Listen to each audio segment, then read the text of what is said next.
წინა ვიდეო დაამბლოკა ვიზუალური კონტენტის უკანონო დრამოყენებისათვის. კერძოდ კი დანმაჩინიდან Legend of Korra-დან ამოღებული მომენტების გამო. თუმცა მაშინვე გავასაჩივრე და ვიდეო ხელმისაწვდომი გახდა საჩივრის განხილვამდე. და ერთ კვირაში წაშალეს, ვინაიდან საჩივარი არ დარმაყოფილდა. მეც ავდექი ის კადრები ამოვჭერის ხვით ჩავანაცვლე და თავიდან ავტვირთ, მაგრამ ერთი კვირის ნახვები ქარმა წაიღო. ამიტომ აწი თუ გამოვფრთხილეს მაშინვე ჩავანაცვლებ კადრებს. დღეს კი ანიმე განხილვის მეორე ეპიზოდს უყურებთ. ახლა მიმოვიხილავთ ტიტანებზე შეტევას.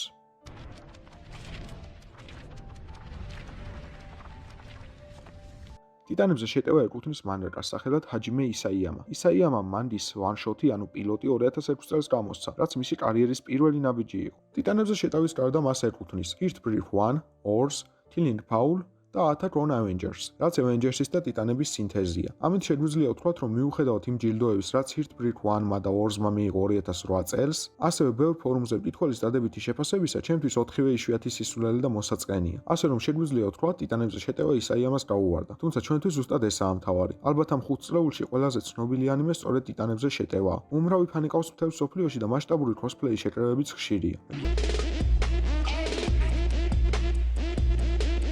რაც შეეხება ანიმეს სიუჟეტს. ალბათ ასეთი ჩახლართული სიუჟეტი ბევრგან არ ექნებათ ნანახი. მოკლედ 745 წელს გამოჩნდნენ ტიტანები, რომლებმაც დაიწყეს ადამიანების ჭამა. ადამიანებმა მათ წინააღმდეგობა ვერ გაუწეს უდიდესი ფიზიკური სხვაობის გამო და ციხესიმაგრის კედლებში გამოიკეტნენ, რომელსაც გააჩნდა 3 ზონა. ისინი ერთმანეთისგან კედლებით იყო გამოყოფილი. პირველ კედელს ერქვა მარია, მეორეს როუზი და მესამეს შინა. მოქმედება იწყება პირველი კედლის მარიას ქალაქ შირანშინაში, რომელსაც 100 წლის შემდეგ პირველად თავს ესხმიან კოლოსალური და ჯავშნიანი ტიტანი. ქალაქის გარნიზონი მათ წინააღმდეგობას ვერ უწევს და მარიას კედელი შინანშინასთან ერთად ეცემა. მთავარი პერსონაჟი ამ შტაკების შედარებით კარგავს დედას. მამა უკრალოდ უჩინარდება და თავად მეგობართან და ნაშვილებ დასთან მიკასასთან ერთად თავს აფარებს როუზის კედელს. მამა ატანს გასაგებს და ეუბნება, რომ ყველაფრის პასუხი სარდაფშია. ისინი ეწერებიან არმიაში და იწყება მათი წვრთნა. სეზონიდან სეზონამდე იხსნება კვანძები და მათ ადგილს 10 კითხვის ნიშანი იკავებს. როცა იფიქრებ, რომ უკვე ყველაფერი იცის, სწორედ მაშინ აღმოაჩენ, რომ ეს მხოლოდ აისბერგის წვერია. ახლა სამყაროს განხილვას უნდა ვიწყებდეთ, მაგრამ ანიმე ზუსტადაც რომ სამყაროს კვლევაზეა და სეზონიდან სეზონამდე მოქმედებების არეალი იზრდება. კედლების შიგნით უმაღლესი მმართველია მეფე, მას ემორჩილება ჯარი, რომელიც 3 ნაწილადაა გაყოფილი. მზვერავები, რომლებიც კედლის გარეთ გადიან და იქაურობას იკვლევენ, გარნიზონი, რომელიც კედლის უსაფრთხოებას უზრუნველყოფს და პოლიცია.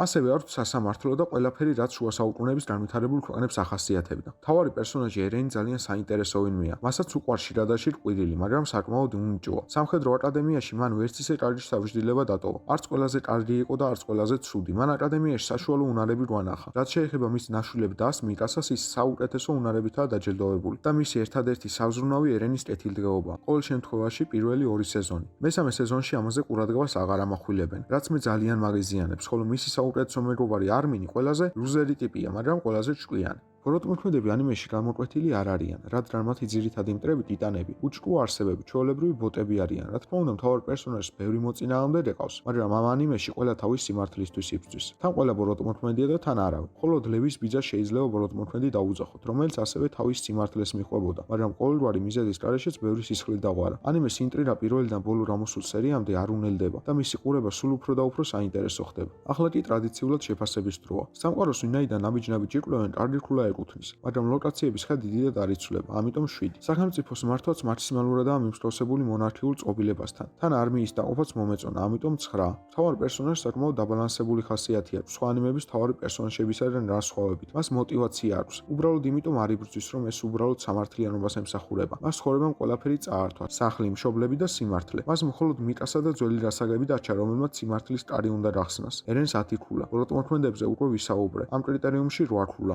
ნახატი საკმაოდ მიმზიდველია, ამიტომ 9. ჯამში ტიტანებზე შეტევა 43 ქულა მოაგროვა და შავკლოვერს გადაასწრო. ეს ანიმე სრულად რომ შეირზნო, ჩემი აზრით 14+ მაინც უნდა იყოს, მაგრამ ალბათ ნებისმიერი ასაკის მაყურებელს მიიზიდავს. თუ თქვენ ჩახლართული სცენარი მოგწონთ, ეს ანიმე თქვენთვისაა. ჩვენ კი დაველოდოთ მე-4 სეზონს და ვნახოთ, კარგი დასასრული ექნება ამ საოცარ ანიმეს თუ მიკასა ტიტანზე ამხედრდება, დედაქალაქს რა ანადგურებს და ერენის ხელით დაასრულებს ცოცხლეს. თქვენთან ერთად იყო იტაჩი. გამოიწერეთ არხი და დაალაიქეთ ვიდეო. მომავალ შეხვედრამდე.